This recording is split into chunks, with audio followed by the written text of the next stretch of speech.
stayed that whole night worshipping Allah subhanahu wa ta'ala. The guilt was growing inside him that Abu Abdullah is on his way, and Muslim has no way to tell Abu Abdullah not to come. Imagine your best friend, you know he is walking towards his death, and you don't know how to approach him. Muslim bin Aqil, that night he went towards worshipping his Lord. He stayed up the whole night. Taw'a had a son. This son unfortunately was not a good man. When he entered the house, Taw'a said to her son, she said, "Oh my son, Muslim ibn Aqil is in the house." He said, "Muslim, the one Ibn Ziyad is looking for?" She said, "Yes." He said to her, "What are you doing with him?" She said, "Oh my son, don't go and tell anyone. We are here to protect him. He is a man who is alone here." Instead of her son keeping the secret, he went to Ibn Ziyad. He went and told Ibn Ziyad, "Oh Ibn Ziyad, we have found Muslim ibn Aqil." He said, "Where?" He said, "In the house of my mother." Ibn Ziyad sent Muhammad ibn al-Ash'af. He sent Muhammad ibn al-Ash'af with an army of 300 towards the house. I tell you, brothers and sisters, one-on-one a fight is difficult. Imagine when you are 1 against 300 in a town where you have nobody to support you. All your friends have either been killed or imprisoned, and people have left you alone. 1 against 300. They approached the house of Muslim bin Aqil. When they approached the house of Muslim bin Aqil began to recite some words, and he left the house. When he left the house, 300 soldiers surrounded Muslim bin Aqil. He took out his sword and he began to fight the 300 soldiers. 300 of them were fighting him. But Muslim bin Aqil, in a one-on-one combat, nobody could fight him. It was impossible. This is the son of Aqil, the nephew of Ja'far and the nephew of Ali. It was difficult to fight him one-on-one. They tried to attack him from each angle, but he was withdrawing from each of them. He was attacking each of them back. Muhammad ibn al-Ash'ath thought the best way to attack him was to get more soldiers. He sent a message to Ibn Ziyad. He said, "Ibn Ziyad, we need more soldiers." Ibn Ziyad said, "I've only sent you to fight 1 man. Muhammad replied by saying, "You have sent us to fight a sword of the swords of Ali ibn Abi Talib. Do you think that we are able to fight him alone? We need more men." Muslim bin Aqil, every single time they would fight him, he would be dying of thirst. He would just want some water at least in order to be able to combat them. They came towards him. This time Muhammad ibn al-Ash'af said, "Do not fight him one-on-one. Surround him even from his back. Begin pelting stones on him. If it has to be, start throwing things at him." They began pelting Muslim bin Aqil with many stones. They began burning wood and throwing it towards Muslim bin Aqil. Every time they would strike Muslim bin Aqil, he would call out, "Assalamu alayka ya Aba Abdullah." He was calling out for Abu Abdullah, because obviously Abu Abdullah would have been alongside him. When they began to surround him, suddenly one of the soldiers of Muhammad ibn Ash'af strikes Muslim bin Aqil on his head. Muslim bin Aqil fell on the ground, but he tried to get up again. They struck him again. When he got up the 3rd time, he started to walk. They had prepared a hole for him, a ditch. All of a sudden he fell inside. They surrounded him and they roped him. Normally, brothers and sisters, when you are roped, you are allowed to walk.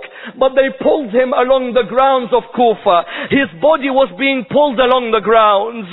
They saw him crying. They said to him, "Muslim, why do you cry?" He said, "I cry for Abu Abdullah and the children of Abu Abdullah, that they do not know that the people have deserted them." They took Muslim bin Aqil towards the court of Ibn Ziyad. When he entered the court of Ibn Ziyad expected him to say salam to him, but Muslim did not pay him any salam.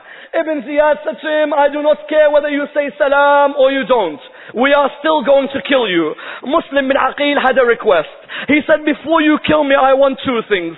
Can you please give me some water? That's the first thing I want." They bought him some water. When they bought him the water, he would try and drink the water, but because of the amount of wounds he had in his mouth, blood would cover the water.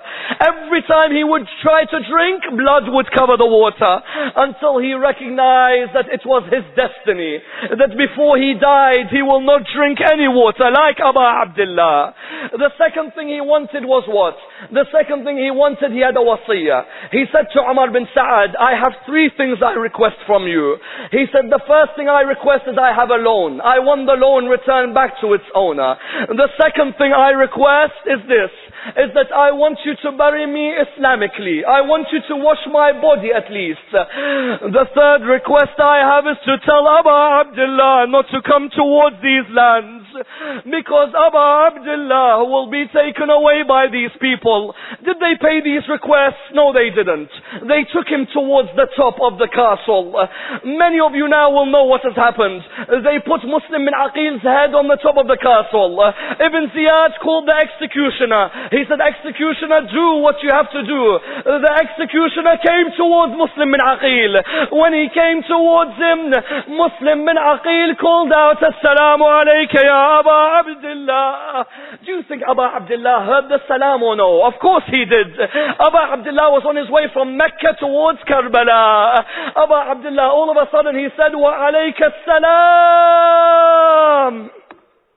Abu Abdullah replied. At this moment, Sayyida Zainab and Abu Fadl al-Abbas asked, Abu Abdullah, why have you said wa alayka salam? He said to them, because Muslim bin Aqil has just been beheaded in Kufa. Imagine now, there is a situation for Abu Abdullah which is very difficult. Muslim bin Aqil had a daughter called Hamida. Hamida was a young girl at the time, 8 years old. How hard is it to go and tell an 8-year-old your father has just been killed? Abu Abdullah, he called Sayyida Zainab. He said to her, Sayyida Zainab, go and bring me Hamida. Hamida came towards Abu Abdullah. Abu Abdullah, you are the father of the orphans. On the 10th of Muharram, you had to be a father for every orphan. But where was your father on the 10th of Muharram? Abu Abdullah, he brought Hamida. He patted Hamida on her head.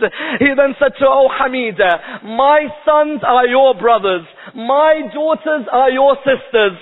She looked up towards Abu Abdullah and she said, Abu Abdullah, has my father Muslim died? He said to her, Hamida, why? She says, because when you tap the head of a girl, it means that the girl has become an orphan. Abu Abdullah, tell me, has my father died?